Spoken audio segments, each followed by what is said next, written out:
Father Jerome, how is the Archdiocese of Manila, the Catholic Church in general, preparing for the EDSA anniversary, 40th anniversary of EDSA? Well, for context, the 40th anniversary of EDSA is a very significant celebration because we compare it to the 40 years that the Israelites journeyed in the desert to reach the Promised Land. So, well, the differences, of course, are plenty. But then again, we just like to emphasize that there is a faith factor in all that transpired 40 years ago. And so we don't want to miss that opportunity to tell the people that there was a miracle that happened. There was that faith of the Filipino people that gathered them together 40 years ago. And we want to recreate such memory and at the same time celebration. So right now, faith-based activities, religious activities, but at the same time, there are also social dimensions. We have rallies, we have concerts, and of course, symposia to tell the public, especially the young ones, the students, about what happened 40 years ago, which we call the People Power Revolution. Father, how does the Church feel about the forgetfulness of many Filipinos, especially the youth, hindi na alam din ng EDSA?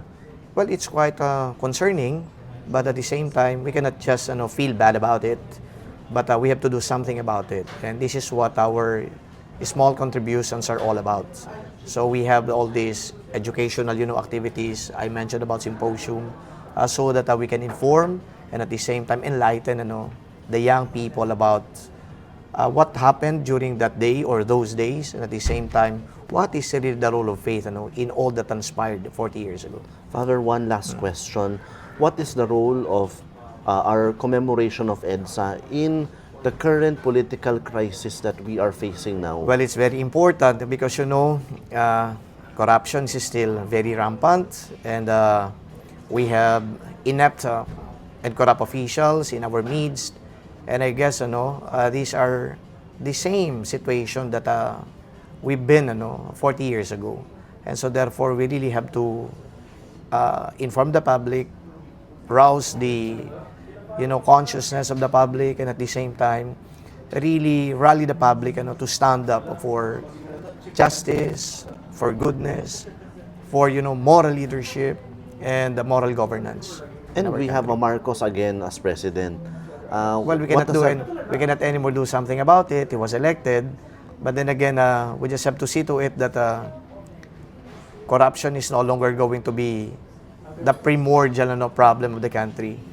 But then we have to, somehow look for solutions.